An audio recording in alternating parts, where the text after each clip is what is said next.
So, guys, welcome to our new vlog. And after so long time, I am busy with my drawing of Charmander. See how cute is he? And I am eating walnuts because it is tasty. So welcome back to one more blog friends. ತಾವೆಲ್ಲ ಚೆನ್ನಾಗಿದ್ದೀರಾ ಅಂತ ಅಂದ್ಕೊಂಡು ಈ ವ್ಲಾಗ್ನ ಶುರು ಮಾಡ್ತಾ ಇದ್ದೀನಿ. ನೀವೆಲ್ಲರೂ ನೋಡ್ದಂಗೆ ಚಿಕ್ಕವನು ಬ್ಯುಸಿಯಾಗಿದ್ದಾನೆ ಡ್ರಾಯಿಂಗ್ ಮಾಡ್ತಾ. ಮತ್ತು ದೊಡ್ಡವನು ಟ್ಯೂಷನಿಂದ ಬಂದಮೇಲೆ ಹಸಿವಾಗ್ತಾ ಇದೆ ಅಂತ ನನಗೆ ಹೇಳಿದ್ದ, ಏನಾದರೂ ಪ್ರಿಪೇರ್ ಮಾಡಿ ಕೊಡಮ್ಮ ಅಂತ ಹೇಳಿ. ಮಧ್ಯಾಹ್ನದ ಊಟ ಆಲ್ರೆಡಿ ಇತ್ತು. ಅವನಿಗೆ ಊಟ ತಿನ್ನೋದಕ್ಕೆ ಇಷ್ಟ ಇರಲಿಲ್ಲ. ಏನಾದರೂ ಸ್ನ್ಯಾಕ್ಸ್ ಥರ ಟೇಸ್ಟಿಯಾಗಿ ತಿನ್ನಬೇಕು ಅಂತ ಅನಿಸ್ತು. ಸೊ ಅದಕ್ಕೆ ನನ್ನನ್ನು ರಿಕ್ವೆಸ್ಟ್ ಮಾಡಿದೆ, ಏನಾದರೂ ಮಾಡಿಕೊಡು ಅಂತ ಹೇಳಿ.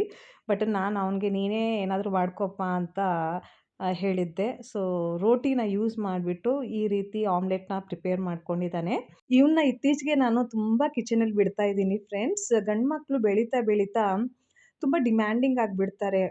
ಪ್ರೋಟೀನ್ ರಿಚ್ ಫುಡ್ ತಿನ್ನಬೇಕು ಅಂತ, ಅದು ಮಾಡಿಕೊಡು ಇದು ಮಾಡಿಕೊಡು ಅಂತ ಮನೆಯಲ್ಲಿ ನಾವು ನಾರ್ಮಲ್ ಆಗಿ ಅಡುಗೆ ಮಾಡಿದ್ರೂ ಪ್ರೋಟೀನ್ ರಿಚ್ಚೇ ಬೇಕು ಅನ್ನೋ ಥರ ಡಿಮ್ಯಾಂಡಿಂಗ್ ಆಗಿರ್ತಾರೆ. ಸೊ ಈ ನನ್ನ ಮಗನೂ ಅದೇ ರೀತಿನೇ ಮಾಡೋದು ಶುರು ಮಾಡಿದ್ದ.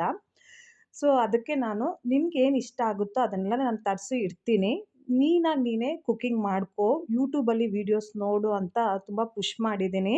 ಟು ಬಿ ವೆರಿ ಆನೆಸ್ಟ್, ತುಂಬ ಟೇಸ್ಟಿಯಾಗಿ ಫುಡ್ಡನ್ನು ಪ್ರಿಪೇರ್ ಮಾಡ್ತಾನೆ ಫ್ರೆಂಡ್ಸ್. ನಮ್ಮ ಥರ ಬೇಸಿಕ್ ದಾಲ್ ಚಾವಲ್ ಸಬ್ಜಿ ರೋಟಿ ಅಲ್ದಿರ, ಅಂದರೆ ಪಲ್ಯ ಅನ್ನ ಸಾರು ಅದಲ್ದಿರ ಈ ಥರದ ಟೇಸ್ಟಿ ಡಿಶಸ್ ಎಲ್ಲನೂ ತುಂಬ ಚೆನ್ನಾಗಿ ಮಾಡ್ತಾನೆ. ಪನ್ನೀರ್ ಟಿಕ್ಕಾ ಆಗಿರ್ಬೋದು, ಆಮ್ಲೆಟ್ ರಿಲೇಟೆಡ್ ಯಾವುದೇ ಒಂದು ರೆಸಿಪೀಸ್ ಆಗಿರ್ಬೋದು, ಮತ್ತು ಏನಪ್ಪ ಸೋಯಾಬೀನ್ ರೆಸಿಪೀಸ್ ಆಗಿರ್ಬೋದು, ತುಂಬ ಚೆನ್ನಾಗಿ ಮಾಡ್ತಾನೆ. ನನಗೂ ಸಹ ಟೇಸ್ಟ್ ಮಾಡಿಸ್ತಾನೆ ಫ್ರೆಂಡ್ಸ್. ಗಂಡು ಮಕ್ಕಳಿಗೆ ಅಡುಗೆ ಮಾಡೋದು ಬರಲೇಬೇಕು, ಇಲ್ಲ ಅಂತ ಅಂದರೆ ಹೆಣ್ಣು ಮಕ್ಕಳ ಪ್ರಾಣ ಹಿಂಡ್ಬಿಡ್ತಾರೆ. ನಿನಗೇನು ಬರಲ್ಲ, ಏನು ಕಲ್ತಿದ್ದೀಯಾ, ಹಂಗೆ ಹಿಂಗೆ ಅಂತ ತುಂಬ ಕೆಳಗಾಕಿ ಮಾತಾಡೋರನ್ನ ನಾನು ನೋಡಿದ್ದೀನಿ, ಸ್ವತಃ ಎಕ್ಸ್ಪೀರಿಯನ್ಸ್ ಕೂಡ ಮಾಡಿದ್ದೀನಿ. ಸೊ ಆದ್ದರಿಂದನೇ ನನಗಿರೋ ಇಬ್ಬರು ಗಂಡು ಮಕ್ಳಿಗೂ ಸಹ ಸ್ವಲ್ಪ ಮಟ್ಟಿಗೆ ಅಡುಗೆ ಮಾಡೋದು ಬರಲೇಬೇಕು ಅನ್ನೋದು ನಾನು ಡಿಸೈಡ್ ಮಾಡಿಕೊಂಡು ಈ ರೀತಿ ಮಕ್ಕಳಿಗೆ ಪುಷ್ ಮಾಡ್ತಾ ಇದ್ದೀನಿ. ಚಿಕ್ಕವನು ಮ್ಯಾಗಿ ಎಲ್ಲನೂ ತುಂಬ ಚೆನ್ನಾಗಿ ಪ್ರಿಪೇರ್ ಮಾಡ್ತಾನೆ ಫ್ರೆಂಡ್ಸ್. ಬಟ್ ಗ್ಯಾಸ್ ಸ್ಟವ್ನ ಇನ್ನೂ ಯೂಸ್ ಮಾಡೋದಕ್ಕೆ ಬಿಟ್ಟಿಲ್ಲ ಫ್ರೆಂಡ್ಸ್. ಚಿಕ್ಕವನಿಗೆ ಮೈಕ್ರೋವೇವ್ ಯೂಸ್ ಮಾಡಿಕೊಂಡು ಪಾಸ್ತಾ ಮತ್ತು ಮ್ಯಾಗಿ ಎಲ್ಲನೂ ತುಂಬ ಚೆನ್ನಾಗಿ ಪ್ರಿಪೇರ್ ಮಾಡ್ತಾನೆ. ನಿಂಬೆ ರಸ, ಫ್ರೂಟ್ ಚಾಟೂ ಸಹ ಸೂಪರಾಗಿ ಪ್ರಿಪೇರ್ ಮಾಡ್ತಾನೆ. ಅದ್ರ ಜೊತೆಗೇ ಒಂದೊಂದು ಸಲ ಪಾತ್ರೆಗಳನ್ನ ತೊಳೆಯೋದಕ್ಕೂ ಸಹ ತುಂಬ ಇಂಟ್ರೆಸ್ಟ್ ತೋರಿಸ್ತಾನೆ. ನಾನೇನಾದರೂ ಹುಷಾರಿಲ್ಲ ಅಂತ ಹೇಳಿದಾಗ ಅವನಮ್ಮ ನಾನು ಪಾತ್ರೆ ತೊಳಿಲ್ಲ ಅಂತ ಕೇಳ್ತಾನೆ. ಆ ಒಂದು ಇನಿಷಿಯೇಟಿವ್ ತಗೊಂಡು ಮಕ್ಕಳು ಪ್ರೋತ್ಸಾಹ ತೋರಿಸ್ತಾರಲ್ಲ, ಒಂಥರ ಖುಷಿ ಆಗುತ್ತೆ. ಇವಾಗ ನನ್ನ ಪರ್ಸ್ನಲ್ ಎಕ್ಸ್ಪೀರಿಯನ್ಸ್ ಮತ್ತು ಅಬ್ಸರ್ವೇಷನ್ನ ಕುರಿತು ಒಂದು ಪರ್ಟಿಕ್ಯುಲರ್ ಟಾಪಿಕ್ ಬಗ್ಗೆ ನನ್ನ ಮನದಾಳದ ಮಾತುಗಳನ್ನು ನಿಮ್ಮ ಜೊತೆ ಶೇರ್ ಮಾಡ್ಕೊತೀನಿ. ಯಾರು ನಿಯತ್ತಾಗಿ ತಮ್ಮ ಜೀವನವನ್ನು ಸಾಗಿಸ್ತಾ ಇರ್ತಾರೋ ಅಂಥವ್ರಿಗೆ ದೇವರು ತುಂಬ ಪ್ರಾಬ್ಲಮ್ಸ್ನ ಫೇಸ್ ಮಾಡೋದಕ್ಕೆ ಬಿಟ್ಬಿಡ್ತಾರೆ ಫ್ರೆಂಡ್ಸ್. ಅವ್ರಿಗೆ ತುಂಬ ಪ್ರಾಬ್ಲಮ್ಸ್ನ ಕೊಡ್ತಾ ಇರ್ತಾರೆ. ತುಂಬ ಕ್ಯಾಶುಯಲ್ ಆಗಿ ಯಾವುದ್ರ ಬಗ್ಗೆನೂ ತಲೆ ಕೆಡಿಸ್ಕೊಳ್ದಿರ, ಯಾರಿಗೆ ಏನಾದರೂ ನಮಗೇನು ಸೀರಿಯಸ್ನೆಸ್ ಇಲ್ದಿರ ಜೀವನನ ನಡೆಸೋವ್ರಿಗೆ ದೇವರು ಪ್ರಾಬ್ಲಮೇ ಕೊಡೋದೇ ಇಲ್ಲ. ಮೇ ಬಿ ಮೈಂಡ್ಸೆಟ್ಟೇ ಪ್ರಾಬ್ಲಮ್ಸು ಅಂತ ನನ್ಗನ್ಸುತ್ತೆ. ಯಾಕಂದರೆ ನಿಯತ್ತಾಗಿರೋರು ತುಂಬ ಡೀಪಾಗಿ ಥಿಂಕ್ ಮಾಡ್ತಾರೆ.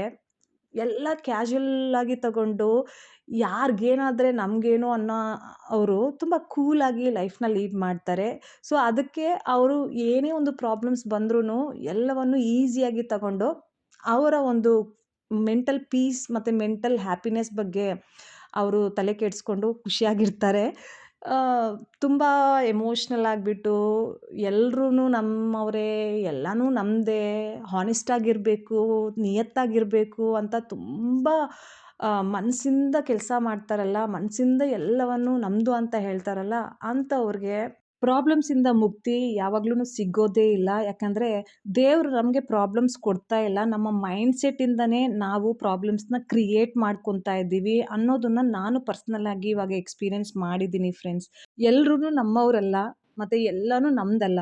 ನಮಗೆ ಅಂತ ದೇವರು ಏನು ಕೊಟ್ಟಿರ್ತಾರೋ ಅದ್ರ ಕಡೆ ಗಮನ ಕೊಟ್ಬಿಟ್ಟು ಬೇಡದೇ ಇರೋದ್ರ ಬಗ್ಗೆ ಎಲ್ಲನೂ ತಲೆ ಕೆಡಿಸ್ಕೊಳ್ದಿರ ಜೀವನನ ಸರಳವಾಗಿ ನಡೆಸ್ಕೊಂಡು ಹೋದರೆ ಅರ್ಧಕ್ಕಿಂತ ಹೆಚ್ಚಾಗಿ ಪ್ರಾಬ್ಲಮ್ಸ್ ಸಾಲ್ವ್ ಆಗಿಬಿಡುತ್ತೆ, ಜೀವನ ಸುಖಮಯವಾಗಿರುತ್ತೆ ಅಂತ ನಾನು ಫೀಲ್ ಮಾಡಿ ನಿಮ್ಮ ಜೊತೆ ಶೇರ್ ಮಾಡ್ಕೊಂಡಿದ್ದೀನಿ. ಇದರ ಬಗ್ಗೆ ನಿಮ್ಮ ಅನಿಸಿಕೆ ಏನು ಅನ್ನೋದನ್ನು ಕಾಮೆಂಟ್ ಮೂಲಕ ತಿಳಿಸಿ ಫ್ರೆಂಡ್ಸ್. ಇನ್ನು ನಮ್ಮ ಕ್ಲೌಡ್ ಕಿಚನ್ಗೆ ಏನಾಗಿದೆ, ಏನಕ್ಕೆ ನಾನು ಕ್ಲೌಡ್ ಕಿಚನ್ದು ವ್ಲಾಗ್ಸ್ನ ನಿಮ್ಮ ಜೊತೆ ಶೇರ್ ಮಾಡ್ತಾ ಇಲ್ಲ, ನಾವು ಕ್ಲೌಡ್ ಕಿಚನ್ ಬಿಸ್ನೆಸ್ನ ಮಾಡ್ತಿದ್ದೀವಾ ಇಲ್ವಾ, ಈ ವಿಷಯದ ಬಗ್ಗೆ ಭಾಳಷ್ಟು ಕ್ವೇರೀಸ್ ಬರ್ತಾನೆ ಇತ್ತು. ಸೊ ಈ ವ್ಲಾಗಿನ ಮುಖಾಂತರ ಒಂದು ಪುಟ್ಟ ಅಪ್ಡೇಟ್ನ ಕೊಟ್ಬಿಡ್ತೀನಿ.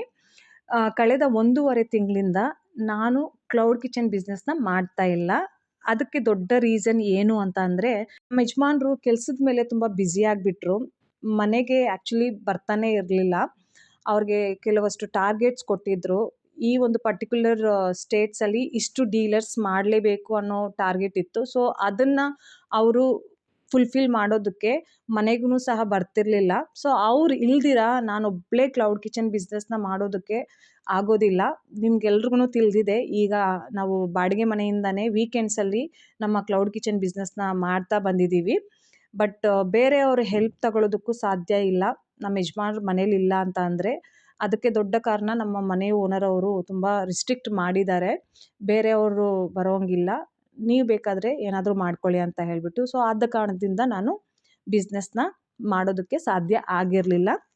ಇನ್ನು ಒಂದು ದೊಡ್ಡ ಅಪ್ಡೇಟ್ ಏನಪ್ಪ ಅಂತ ಅಂದರೆ, ನಿಮಗೆ ಮುಂದೆ ವ್ಲಾಗ್ಸಲ್ಲಿ ಗೊತ್ತಾಗುತ್ತೆ, ನಾವು ರೆಗ್ಯುಲರ್ ಆಗಿ ಡೈಲಿ ಬೇಸಿಸಲ್ಲಿ ಕ್ಲೌಡ್ ಕಿಚನ್ ಬಿಸ್ನೆಸ್ನ ಮಾಡ್ತೀವಿ. ಅದಕ್ಕೆ ಬೇಕಾದ ಪ್ಲ್ಯಾನ್ಸ್ ಎಲ್ಲನೂ ನಾವು ಮಾಡ್ತಾ ಇದ್ದೀವಿ. ವೆದರೂ ಸಹ ಇವಾಗ ಚೇಂಜ್ ಆಗಿದೆ. ಸಮ್ಮರ್ ಸೀಸನ್ ಶುರು ಆಗ್ತಾ ಇದ್ದಂಗೆ ನಾವೂ ಕೆಲವಷ್ಟು ಡಿಸಿಷನ್ಸ್ನ ತಗೊಂಡಿದ್ದೀವಿ. ಅವು ಏನು ಎತ್ತ ಅಂತ ಹೇಳ್ಬಿಟ್ಟು ನೀವು ನನ್ನ ಚಾನಲಲ್ಲಿ ಕನೆಕ್ಟ್ ಆಗಿದ್ದರೆ, ನಮ್ಮ ಲೈಫಲ್ಲಿ ಕನೆಕ್ಟ್ ಆಗಿದ್ದರೆ ಗೊತ್ತಾಗುತ್ತೆ. ಕ್ಲೌಡ್ ಕಿಚನ್ ನನ್ನ ಒಂದು ಡ್ರೀಮ್ ಬಿಸ್ನೆಸ್ಸು. ಸೊ ಅದನ್ನು ನಾನು ಯಾವಾಗ್ಲೂ ಬಿಟ್ಕೊಡಲ್ಲ. ಬಾಡಿಗೆ ಮನೆಯಿಂದ ಕ್ಲೌಡ್ ಕಿಚನ್ ಬಿಸ್ನೆಸ್ ಮಾಡಿ ಭಾಳಷ್ಟು ಎಕ್ಸ್ಪೀರಿಯನ್ಸ್ನ ಗೇನ್ ಮಾಡಿದ್ದೀನಿ, ನಾಲೆಜ್ನ ಗೇನ್ ಮಾಡಿದ್ದೀನಿ. ಆ ಒಂದು ಎಕ್ಸ್ಪೀರಿಯನ್ಸ್ ಮತ್ತು ನಾಲೆಜ್ನ ಇನ್ನೂ ಹೆಚ್ಚು ಮಾಡಿಕೊಂಡು ಫ್ರೂಟ್ಫುಲ್ ಬಿಸ್ನೆಸ್ ಮಾಡಬೇಕು ಅನ್ನೋದು ನನ್ನ ಆಸೆ. ಅದಕ್ಕೆ ತಕ್ಕಂಗೆ ಎಲ್ಲ ಪ್ಲ್ಯಾನ್ಸೂ ಮಾಡಿದ್ದೀವಿ. ಅದು ಎಲ್ಲನೂ ನಿಮಗೆ ವ್ಲಾಗ್ಸ್ ಮುಖಾಂತರ ಗೊತ್ತಾಗುತ್ತೆ. Please stay connected. ಇವಾಗ ಮಟರ್ ಮ್ಯಾಕರೋನಿ ಪಾಸ್ತಾ ರೆಸಿಪಿನ ನಿಮ್ಮ ಜೊತೆ ಶೇರ್ ಮಾಡ್ತಾ ಇದ್ದೀನಿ. 4 ಟೊಮೆಟೋಸ್, 2 ಪುಟ್ಟ ಈರುಳ್ಳಿ, ಸ್ವಲ್ಪ ಬೆಳ್ಳುಳ್ಳಿ ಮತ್ತು ಖಾರಕ್ಕೆ ಎಷ್ಟು ಬೇಕೋ ಅಷ್ಟು ಹಸಿರುಮೆಣ್ಸಿನ್ಕಾಯಿ, ಅದ್ರ ಜೊತೆಗೇ ಸ್ವಲ್ಪ ಜೀರಿಗೆ, ಮೆಣಸನ್ನ ತಗೊಂಡು ಈ ರೀತಿ ಫೈನ್ ಪೇಸ್ಟ್ ಮಾಡಿಕೊಂಡೆ. ಈ ಒಂದು ಪೇಸ್ಟ್ನ ಎಣ್ಣೆಯೆಲ್ಲ ಹಾಕಿ ಹಸಿ ವಾಸನೆ ಹೋಗೋವರೆಗೂ ಚೆನ್ನಾಗಿ ಕುಕ್ ಮಾಡಿಕೊಂಡು, ರುಚಿಗೆ ಎಷ್ಟು ಬೇಕೋ ಅಷ್ಟು ಉಪ್ಪು, ಖಾರಕ್ಕೆ ಮತ್ತು ಕಲರ್ಗೋಸ್ಕರ ಸ್ವಲ್ಪ ಖಾರದ ಪುಡಿ ಮತ್ತು ಸ್ವಲ್ಪ ಅರಿಶಿಣದ ಪುಡಿ, ಸ್ವಲ್ಪ ಗರಂ ಮಸಾಲ ಇವನ್ನೆಲ್ಲ ಆ್ಯಡ್ ಮಾಡಿಬಿಟ್ಟು ಚೆನ್ನಾಗಿ ಮತ್ತು ಒಂದು 2ರಿಂದ 3 ನಿಮಿಷ ಕುಕ್ ಮಾಡಿಕೊಂಡು, ಹಸಿ ಬಟಾಣಿನೂ ಇದರಲ್ಲಿನೇ ಆ್ಯಡ್ ಮಾಡಿಬಿಟ್ಟು ಬಟಾಣಿ ಬೇಯೋವರೆಗೂ ಕುಕ್ ಮಾಡಿಕೊಂಡು, ನಂತರ ಬಾಯ್ಲ್ ಮಾಡಿಟ್ಕೊಂಡಿರುವ ಮ್ಯಾಕರೋನಿ ಪಾಸ್ತಾನ ಇದರಲ್ಲಿ ಸೇರಿಸಿದ್ರೆ ಯಮ್ಮಿಯಾಗಿರುವ desi macaroni pasta, matar macaroni pasta ready ಆಗುತ್ತೆ.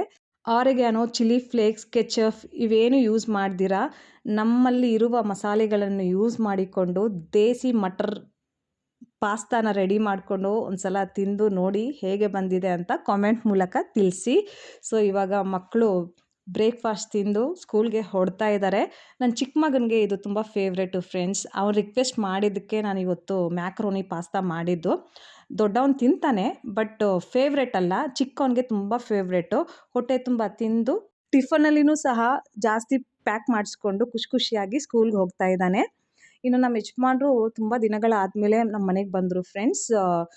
ಆಲ್ಮೋಸ್ಟು 11 ದಿನ ಅನಿಸುತ್ತೆ ಇವರು ಆಚೆನೇ ಇದ್ದರು. ಆಚೆನೇ ಊಟ ಮಾಡ್ತಿದ್ರು. ನಿನ್ನೆ ರಾತ್ರಿ 12ವರೆಗೆ ಮನೆಗೆ ಬಂದರು. ಇವತ್ತು ನೋಡಿ ಮಧ್ಯಾಹ್ನ ಆಗ್ತಿದ್ದಂಗೆ ಕ್ಲೈಂಟ್ಸ್ಗೆ ಫಾಲೋ ಅಪ್ ಕಾಲ್ಸ್ನ ಮಾಡ್ತಿದ್ದಾರೆ. ಪೇಮೆಂಟ್ಸ್ ಪೆಂಡಿಂಗ್ ಇದೆ ರಿಸೀವ್ ಮಾಡ್ಕೊಳ್ಳೋದು. ಸೊ ಅದಕ್ಕೆ ಫಾಲೋ ಅಪ್ ಕಾಲ್ಸ್ ಮಾಡ್ತಾ ಇದ್ದಾರೆ. ಇನ್ನು ಮಧ್ಯಾಹ್ನದ ಊಟಕ್ಕೆ ಅವ್ರಿಗೆ ಸ್ವಲ್ಪ ನಮ್ಮ ಆಂಧ್ರ ಸ್ಟೈಲ್ ಇರಲಿ ಅಂತ ಹೇಳಿಬಿಟ್ಟು ಮುಲ್ಲಂಗಿ ಚಟ್ನಿ ಮತ್ತು ಹಾಗಲಕಾಯಿದು ಪಲ್ಯ, ಬಿಸಿ ಬಿಸಿಯಾಗಿ ಅನ್ನ ಮತ್ತು ಹೋಮ್ ಮೇಡ್ ಗೀನ ಸರ್ವ್ ಮಾಡಿಬಿಟ್ಟು ನಮ್ಮ ಯಜಮಾನ್ರಿಗೆ ಕೊಡ್ತಾಯಿದ್ದೀನಿ.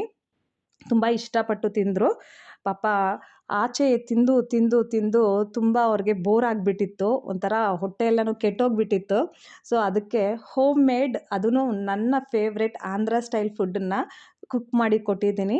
ತುಂಬ ಖುಷಿಯಿಂದ ತಿಂದುಬಿಟ್ಟು ಇನ್ನು ಪೇಮೆಂಟ್ಸ್ ತಗೊಳ್ಳೋದಕ್ಕೆ 1-2 ಮೀಟಿಂಗೂ ಸಹ ಇತ್ತು, ಅಲ್ಲಿಗೆ ಹೊರಟರು. ಸೊ ಈ ಒಂದು ವ್ಲಾಗಲ್ಲಿ ಇಷ್ಟೇ. ಐ ಹೋಪ್ ನಿಮಗೆ ಈ ವ್ಲಾಗ್ ಇಷ್ಟ ಆಗುತ್ತೆ ಅಂತ ಅಂದ್ಕೊತೀನಿ. ಸ್ವಲ್ಪ ಮಟ್ಟಿಗೆ ಆದರೂ ಇಷ್ಟ ಆದರೆ ಪ್ಲೀಸ್ ಲೈಕ್ ಮಾಡೋದನ್ನು ಮರಿಬೇಡಿ. ಮತ್ತು ಇನ್ನೂ ಚಾನಲ್ನ ಸಬ್ಸ್ಕ್ರೈಬ್ ಮಾಡಿಕೊಂಡಿಲ್ಲ ಅಂತ ಅಂದರೆ ಸಬ್ಸ್ಕ್ರೈಬ್ ಮಾಡಿಕೊಂಡು ಎಲ್ಲ ವ್ಲಾಗ್ಸ್ನ ನೋಡಿ. ಬಾಯ್ ಬಾಯ್, ಟೇಕ್ ಕೇರ್.